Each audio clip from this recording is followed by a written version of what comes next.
Now I want to go to this segment by John Bound. The FBI deems conspiracy theorists as the new terrorists. Recently, an FBI bulletin dated May 30th, 2019, identified conspiracy theory-driven domestic extremists as a terror threat. The bulletin states the FBI assesses these conspiracy theories very likely will emerge, spread, and evolve in the modern information marketplace, occasionally driving both groups and individual extremists to carry out criminal or violent acts. However, the Bureau said another factor driving the mounting threat is the uncovering of real conspiracies or cover-ups involving illegal, harmful, or unconstitutional activities by government officials or leading political figures. 10 to 12 men, 3 teams, 3 shooters. The triangulation of fire Clay Shaw and David Berry discussed 2 months before. They've calibrated their sight. They've practiced on moving targets. They're ready. It's gonna be a turkey shoot. Beware those that question the manufactured narrative. The military-industrial complex is watching you. Sierra Nevada Corporation, an aerospace and defense company in conjunction with U.S. military at Southcom, is conducting surveillance tests across 6 Midwestern states using high-altitude balloons, according to documents filed with the FCC.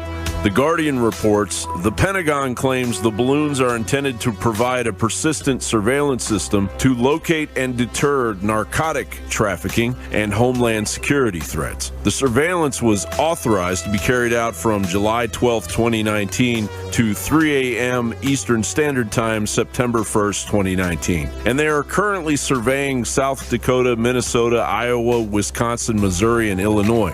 The balloons are connected through a mesh network which allows them to share data, possibly using a video capture system called gorgon stare, a surveillance system comprised of 9 cameras capable of recording panoramic images across an entire city simultaneously.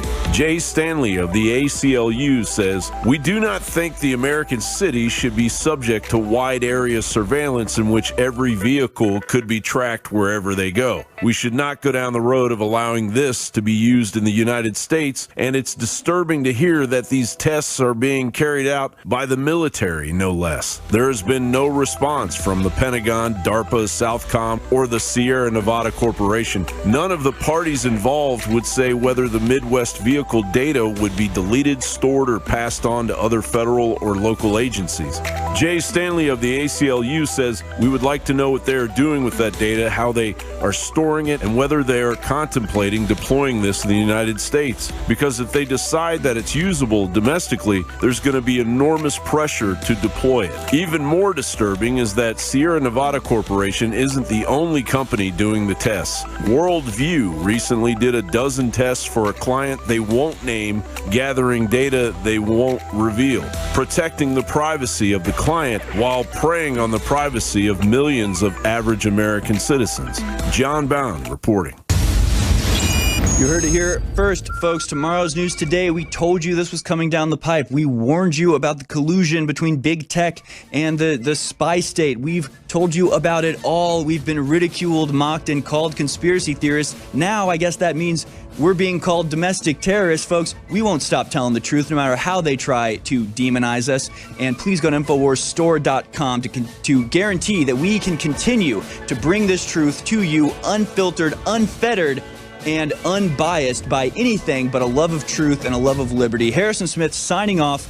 I'll see you tomorrow. Alex Jones begins right now.